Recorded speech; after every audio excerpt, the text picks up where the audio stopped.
কেমন আছো তোমরা সবাই? আশা করি সবাই খুব ভালো আছো, বাড়িতে বসে পড়ালেখা খুব ভালোভাবে করছো। আগের ক্লাসে আমরা যে বিষয়টা নিয়ে আলোচনা করেছিলাম সেটা ছিল ধারকত্ব। ধারকত্ব কাকে বলে সেটা নিয়ে আলোচনা, ধারকত্বর মাত্রা, সেগুলো নিয়ে আলোচনা করেছিলাম। এবং যদি দুটো পরিবাহী থাকে যাদের মধ্যে কোনো আধান নাই, তাদের মধ্যে যদি কোনো একটা সমপরিমাণ আধান দেওয়া হয় এবং যদি তারা পরস্পর যুক্ত থাকে, তাহলে তাদের বিভব কতটা হবে, তাদের মধ্যে আধান কিভাবে বণ্টিত হবে সেটা ক্যালকুলেট করেছিলাম। আজকে আমরা যেটা ক্যালকুলেট করব, ধরো আমাদের কাছে দুটো পরিবাহী আছে, ওকে, দুটো পরিবাহী আছে, এখানে দুটো পরিবাহী, এ পরিবাহী আর বি পরিবাহী। প্রাথমিক অবস্থায় এদের দুজনের মধ্যে কোনো একটা বিভব আছে। ধরো যে এ পরিবাহী, তার বিভব হলো V1 এবং যে পরিবাহীটি ভি, তার পরিবাহী হলো V2। তাহলে এই দুজনের বিভব V1 V2। আমরা ধরলাম A1 পরিবাহীর মধ্যে Q1 পরিমাণ আধান দেওয়া হয়েছে, বি পরিবাহীর মধ্যে Q2 আধান দেওয়া আছে, ওকে। এবং এ পরিবাহীর ধারকত্ব হলো C1, বি পরিবাহীর ধারকত্ব হলো C2। তাহলে এইটা এখন প্রাথমিক অবস্থা, যে V1 বিভবে আছে, V2 বিভবে আছে, এর আধান Q1, এর আধান Q2, ওকে। এবার দেখো যদি আমরা ক্যালকুলেট করি এ পরিবাহীর জন্য, আমরা কি জানি? আমরা ধারকত্বের ক্ষেত্রে জানি Q equal to CV. Q equal to CV, বা এখান থেকে আমরা যদি লিখি তাহলে প্রথম পরিবাহীর এ পরিবাহীর জন্য Q1 ইকুয়াল টু কত? C1 V1। আর বি পরিবাহীর জন্য যদি লিখি, বি পরিবাহীর জন্য আধান কত? Q2। তাহলে Q2 সমান C2 V2, ওকে। তাহলে এ পরিবাহীর মধ্যে আধান আর বি পরিবাহীর মধ্যে আধান এত। এবারে যদি আমরা এই দুটো পরিবাহীর মধ্যে মোট কতটা আধান আছে সেটা ক্যালকুলেট করি, তাহলে ধরো আমরা ধরলাম দুটো পরিবাহীর মধ্যে মোট আধান হলো Q। তাহলে Q ইকুয়াল টু কত? Q1 plus Q2 equal to C1 V1 plus C2 V2। তাহলে এটা হলো পরিবাহী দুটোকে আমরা যখন বিচ্ছিন্ন অবস্থায় রেখেছি তখন তাদের মধ্যে কতটা আধান আছে সেটার পরিমাণ। এবার যদি আমরা এই দুটো পরিবাহীকে পরস্পরের সঙ্গে সংযোগ করে দিই, এই দুটো পরিবাহীকে যদি পরস্পরের সঙ্গে সংযোগ করে দিই, তাহলে দেখো যে পরিবাহীর মধ্যে আধানের পরিমাণ বেশি সেই পরিবাহী থেকে যে পরিবাহীর মধ্যে আধানের পরিমাণ কম সেই পরিবাহীতে কি হবে? আধান প্রবাহিত হওয়া শুরু করবে। কতক্ষণ অবধি যাবে? যতক্ষণ না দুটো পরিবাহীর বিভব প্রভেদ সমান হয়ে যাচ্ছে। দেখো এটাকে কিভাবে বুঝতে পারি, যেমন আমরা দুটো যদি পাত্র নিই, ধরো দুটো পাত্র আছে, এটাতে জলতল বেশি আছে, এটাতে জলতল কম আছে। এবার যদি আমরা দুটো পরিবাহীকে যোগ করে দিই তাহলে কি হবে? যে পরিবাহীতে বেশি জল আছে সেটা থেকে যে পরিবাহীতে কম জল আছে তার দিকে প্রবাহ হওয়া শুরু করবে। কতক্ষণ হবে না? যতক্ষণ অবধি এদের উচ্চতা, জলের উচ্চতা সমান হয়ে যাচ্ছে ততক্ষণ প্রবাহিত হবে। ঠিক এখানেও একই রকম, যে এদের ক্ষেত্রে যতক্ষণ না বিভব প্রভেদের মান সমান হয়ে যাচ্ছে ততক্ষণ পর্যন্ত আধান প্রবাহিত হতে থাকবে। এবার ধরো আমরা ধরলাম যে দুটো পরিবাহীকে সংযোগ করে দেওয়ার পর এদের যে বিভব, সেই বিভবটা হলো ভি। অর্থাৎ সংযোগ করার পর দুটো পরিবাহীর এখন বিভব কত হয়ে গেছে? ভি। তাহলে এখন দেখো এ পরিবাহীর মধ্যে সংযোগ করে দেওয়ার পর এ পরিবাহীর মধ্যে আধান কতটা আছে? এখন এ পরিবাহীর মধ্যে আধান যদি আমরা ধরি Q1 ড্যাশ সমান কত? C1 V, কারণ C1 এর দ্বার কত? V তার বিভব। আর বি পরিবাহীর মধ্যে কতটা আধান আছে? বি পরিবাহীর তখন এখনকার আধান যদি আমরা Q2 ড্যাশ ধরি তাহলে Q2 ড্যাশ সমান কত হবে? এই পরিবাহীর এখনকার বিভব ইনটু তার ধারকত্ব, তাহলে ও ধারকত্ব C2 এখন, এবং ওর বিভব কত? V। তাহলে তার মধ্যে এখন আধান আছে কতটা? C2 V। তাহলে এ আর বি এই দুজনের মধ্যে টোটাল আধান কত? যদি Q ড্যাশ ধরি তাহলে Q ড্যাশ সমান Q1 dash plus Q2 dash সমান C1 V plus C2 V। এবার একটা জিনিস লক্ষ্য করে দেখো, যখন আমরা এই দুটো পরিবাহীকে যুক্ত করলাম তখন যে পরিবাহীতে আধান বেশি ছিল সে পরিবাহী থেকে যে পরিবাহীতে আধান কম তার দিকে কেবলমাত্র প্রবাহ হওয়া শুরু হয়েছে। এর মানে এই নয় তো যে বাইরে থেকে কোনো আধানের মধ্যে প্রবেশ করেছে কিংবা এর থেকে কোনো আধান বাইরে চলে গেছে। জাস্ট যে যার মধ্যে আধান বেশি ছিল সেটা থেকে যেটাতে কম ছিল তার মধ্যে আধানের প্রবাহিত হয়েছে। তার মানে কি এর মধ্যে আগে যতটা আধান ছিল এই দুটোর মধ্যে এখনো ঠিক ততটাই পরিমাণ আছে, এখন জাস্ট রিঅ্যারেঞ্জ হয়েছে, একটা থেকে আরেকটাতে ট্রান্সফার হয়েছে, টোটাল আধানের পরিমাণ তো চেঞ্জ হয়নি। তাহলে আমরা এখান থেকে কি বলি? যে কিউটা সমান কিউ, কারণ এইদের সংযোগের আগের আধানের পরিমাণ এবং সংযোগের পরে আধানের পরিমাণ কি সমান। তাহলে Q dash equal to Q. যদি আমরা এখানে কিউ দুটোর ভ্যালু বসাই তাহলে দেখো কিউ ড্যাশ ইকুয়াল টু কত? C1 V plus C2 V equal to Q. Q এর ভ্যালু কত? C1V1 plus C2V2। এখান থেকে যদি আমরা V কমন নিই, V কমন নিলে পাবো C1 plus C2 equal to C1V1 plus C2V2। Okay, এবার এখান থেকে আমরা যদি লিখি V ইকুয়াল টু তাহলে কত, C1V1 প্লাস C2V2 বাই কত, C1 প্লাস C2। ওকে, তাহলে এটা কি, এটা তাহলে এখন আমাদের এই দুটো পরিবাহীকে সংযোগ বরাবর তাদের সাধারণ যে বিভব, দুটোর মধ্যে যে সমান বিভব তৈরি হচ্ছে তার ভ্যালু কত পেলাম আমরা, C1V1 plus C2V2 by C1 plus C2। ওকে, এবার দেখো এটা যদি এর বিভব হয়, ফাইনাল বিভব অর্থাৎ অন্তিম বিভব, তাহলে এ যে পরিবাহী তার মধ্যে অন্তিম অবস্থায় আধান কত, অন্তিম অবস্থায় আধান কত, Q1 ড্যাশ সমান কত, C1V। তাহলে এটাকে আমরা কত লিখতে পারি, C1 ইন্টু V এর ভ্যালু আমরা কত পেলাম, C1V1 plus C2V2 by C1 plus C2। আবার লক্ষ্য করে দেখো C1V1 প্লাস C2V2 মানে কি, এটা এই দুটো পরিবাহীর সংযোগ করার আগের টোটাল আধান, মানে কিউ যেটা হিসেবে আমরা লিখছিলাম, তাহলে এটা ইকুয়াল টু লিখতে পারি আমরা কত, C1 into Q by C1 plus C2। তাহলে C1 কিউ বাই এত, বা এটাকে আমরা সাজিয়ে লিখতে পারি C1 by C1 plus C2 into Q. এটা এ পরিবাহীর আধান সংযোগ করার পরে। একইভাবে যদি আমরা বি পরিবাহীর আধান নিই, তার আধানের মান কত হবে, Q2 ড্যাশ যদি হয় তাহলে সেটা হবে C2V। ওকে, তাহলে C2V equal to C2 into V এর ভ্যালু কত, C1V1 plus C2V2 by C1 plus C2।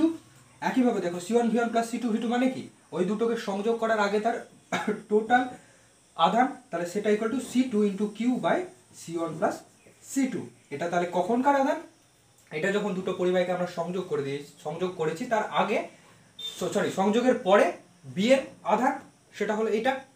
এবার দেখো এদের ক্ষেত্রে কি হচ্ছে, যার মধ্যে আধানের পরিমাণ বেশি আছে তার থেকে যার পরিমাণ আধান কম তার দিকে তো আধানের প্রবাহ হচ্ছে। তাহলে এবার আমরা যদি ধরে রাখি, ধরে যে এ পরিবাহের মধ্যে আধান এর পরিমাণ বেশি ছিল, সেটা থেকে বি এর দিকে প্রবাহ হয়েছে, তাহলে এ পরিবাহী থেকে বি এর দিকে কতটা আধানের প্রবাহ হয়েছে সেটা আমরা যদি ক্যালকুলেট করি তাহলে কি পাবো, এখান থেকে দেখো Q1 অর্থাৎ Q1 ড্যাশ A1 পরিবাহীর আধান সংযোগ হওয়ার পরে আর সংযোগ হওয়ার আগে এর আধান কত ছিল, ওর আধান ছিল C1V1, কারণ সংযোগের আগে এর বিভব প্রভেদ ছিল V1 আর ক্যাপাসিটেন্স ধারকত্ব ছিল C1, তাহলে Q1 ইকুয়াল টু C1V1। তাহলে এ আধান থেকে কতটা পরিমাণ আধান বিতে গেছে, তা আমরা যদি প্রাথমিক অবস্থায় ওর কত আধান ছিল, মানে প্রথমে ওর মধ্যে কতটা আধান ছিল পরে কতটা হয়েছে, তাহলে প্রথমের আধান থেকে পরের আধান বাদ দিলে আমরা পেয়ে যাবো যে ওর থেকে কতটা আধান বেরিয়ে গেছে। ওকে, তাহলে দেখো Q1 ড্যাশ আধান ওর মধ্যে আগে ছিল, এখন কতটা হয়েছে, এখন হয়েছে Q1 ড্যাশ, তাহলে Q1 থেকে Q1 ড্যাশ বাদ দিলেই তো পেয়ে যাবো যে এর থেকে কতটা আধান বেরিয়ে গেছে। তাহলে এবার যদি ভ্যালুগুলো বসে, Q1 এর ভ্যালু কত, C1V1 minus of Q1 dash এর value C1 into C1V1 plus C2V2 by C1 plus C2। Okay, এটা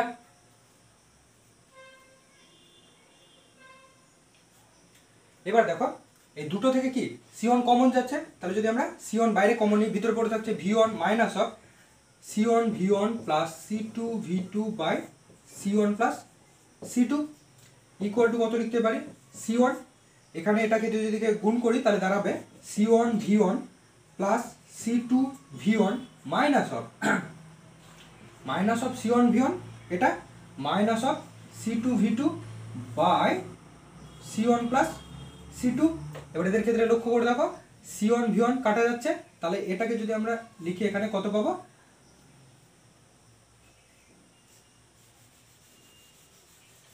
তাহলে ওটার ভ্যালু হয়ে যাচ্ছে ইকুয়াল টু, এটাকে আমরা লিখতে পারি C1 into C2V1 minus C2V2 by C1 plus C2। উপর থেকে দেখো C2 কমন যাচ্ছে, C2 যদি কমন নিই তাহলে হয়ে যাবে C1 C2 ইন্টু উপরে V1 minus V2 by C1 plus C2।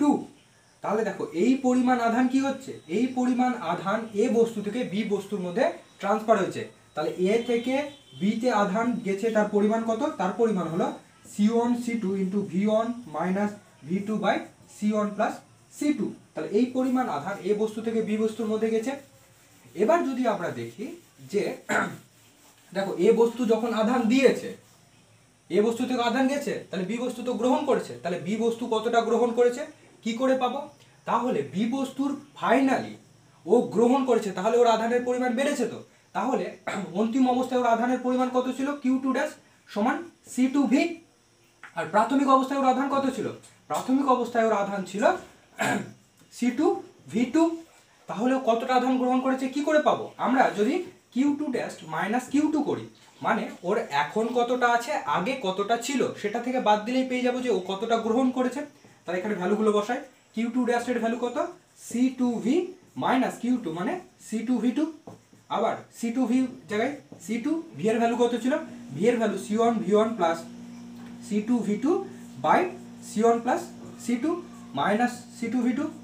দুটো থেকে দেখো C2 কমন যাচ্ছে, যদি C2 কমন নিই ভিতরে পড়ে থাকছে C1V1 plus C2V2 minus of C1 plus C2 minus of V2 বা ইকুয়াল টু আমরা লিখতে পারি এখানে C2 into C1V1 minus C2 sorry plus C2V2 minus of, এটা এখানে মাল্টিপল হবে, গুণ হয়ে গেলে কত হবে? C1V2 minus of C2V2 by C1 plus C2।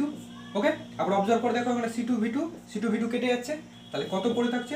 Equal to C2 ব্র্যাকেটের মধ্যে C1V1 minus of C2V2 by C1 plus C2 equal to কত? C2 এখান থেকে দেখো C1 কমন যাচ্ছে, C1 এই ব্র্যাকেটের মধ্যে V1 minus V2 by C1 plus C2। তাহলে এই পরিমাণ আধান কি বি গ্রহণ করেছে। এবার দেখো এ থেকে বি এর দিকে ট্রান্সফার হয়েছে কত? C1 C2 V1 minus V2 C1 plus C2। আবার বি কতটা গ্রহণ করেছে?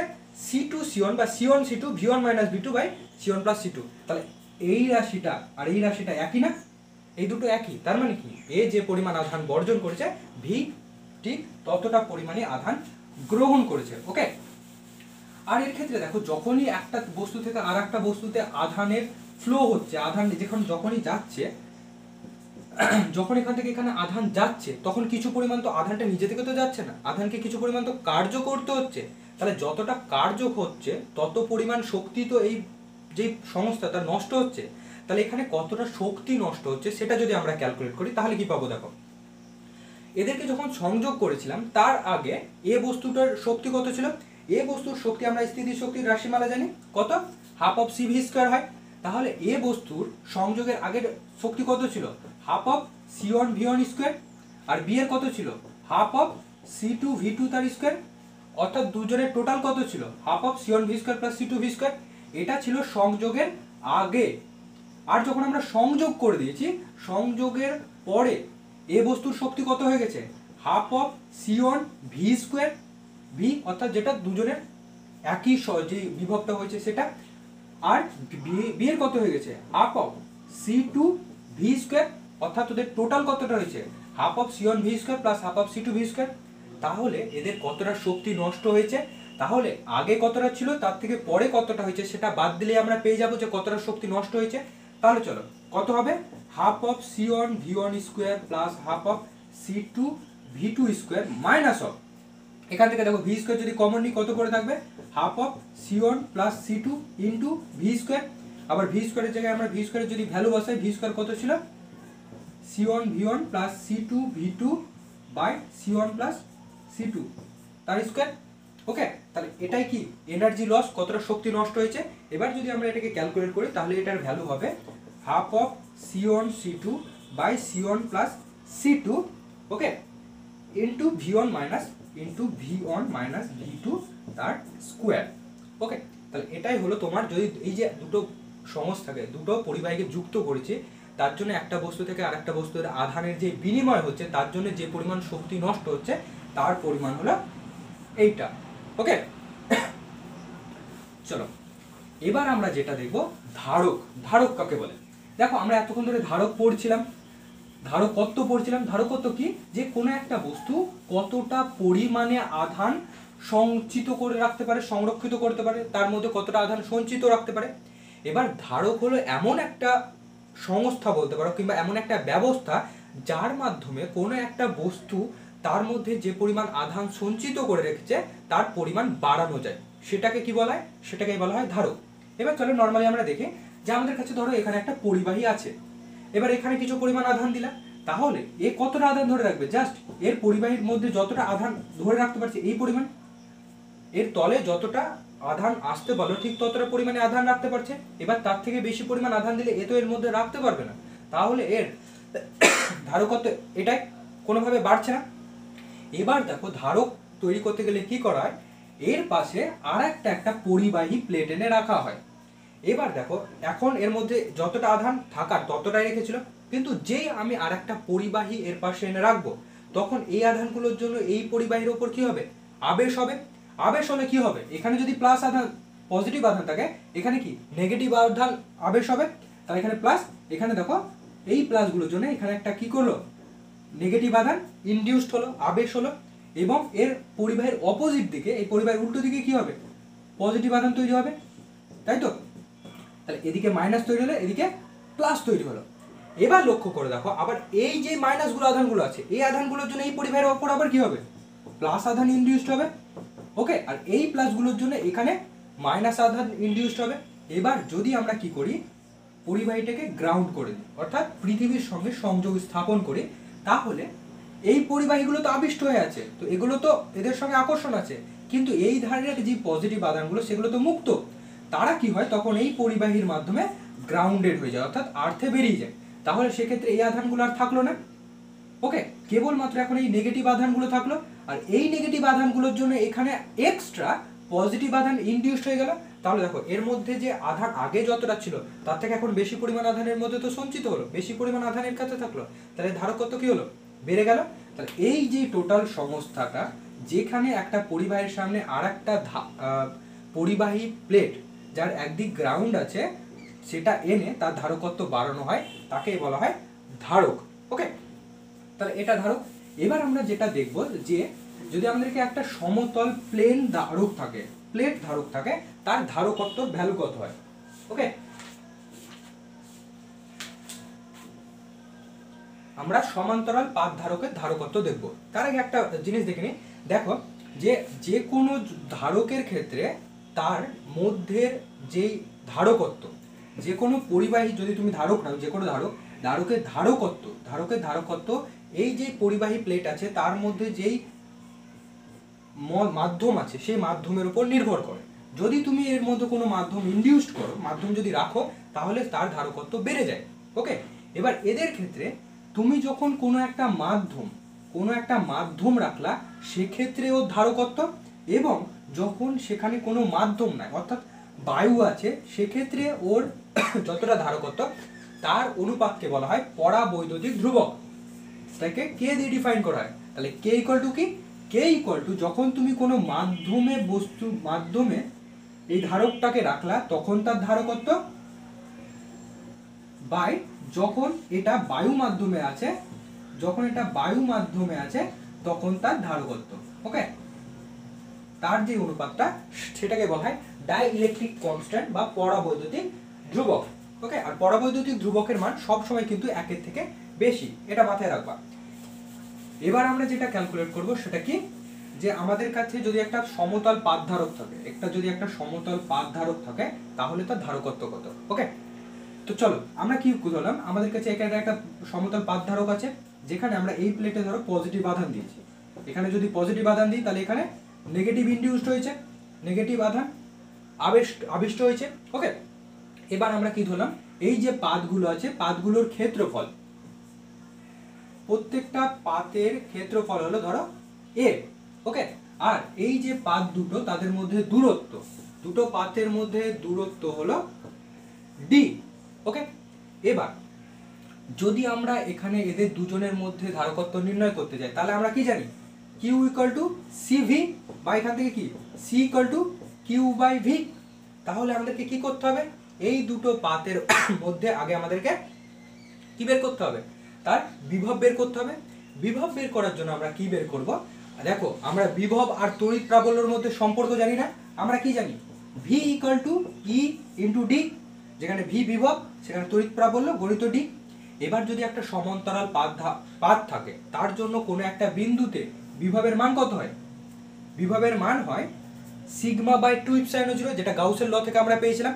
ওকে, এবার দেখো যদি আমরা দেখি এখানে ধরো কোনো একটা পয়েন্ট, যদি এর মিডিলে কোনো একটা পয়েন্ট নেই, তার জন্য এই প্লাস আধান, যে প্লাস আধানের জন্য এর তড়িৎ প্রাবল্য কোন দিকে হবে? তড়িৎ প্রাবল্য এই দিকে। ওকে, আর এর যদি আধান, এর মধ্যে আধান ধরো কিউ পরিমাণ আধান দিয়েছি আমরা, যদি কিউ পরিমাণ আধান দিই তাহলে এর তলমাত্রিক ঘনত্ব কত হবে? তলমাত্রিক ঘনত্ব sigma equal to Q by A. সেক্ষেত্রে এর জন্য যে কোনো বাইরের কোনো একটা বিন্দুতে সমতল পাতের জন্য তড়িৎ ক্ষেত্রের মান কত হয়? তড়িৎ ক্ষেত্রের মান হয় সিগমা বাই 2 ইপসাইলন 0। ওকে, তাহলে দেখো এই প্লাস আধানের জন্য এদিক বরাবর এই ডাইরেকশনে কত কত হচ্ছে? E one equal to sigma by 2 epsilon 0। আবার যদি মাইনাস আধানের জন্য নিই, আরেকটা ব্যাপার যেটা দেখো, এখানে যতটা যে পরিমাণ প্লাস কিউ আধান যদি এখানে থাকে, তাহলে এখানে ঠিক ততটাই মাইনাস কিউ আধান একটার মধ্যে আবিষ্ট হয়েছে। ওকে, তাহলে এই যে পাতটা আছে তার জন্য যদি আমরা এই পয়েন্টে তড়িৎ প্রাবল্য দেখি, তার দিক দেখো, তার দিকও একই দিকে হবে। সেটার ভ্যালু কত হবে? সেটার ভ্যালু যদি E2 হয়, তাহলে দেখো এর মধ্যে আধানের পরিমাণ সেম, আবার এর ক্ষেত্রফলের সঙ্গেও সমান।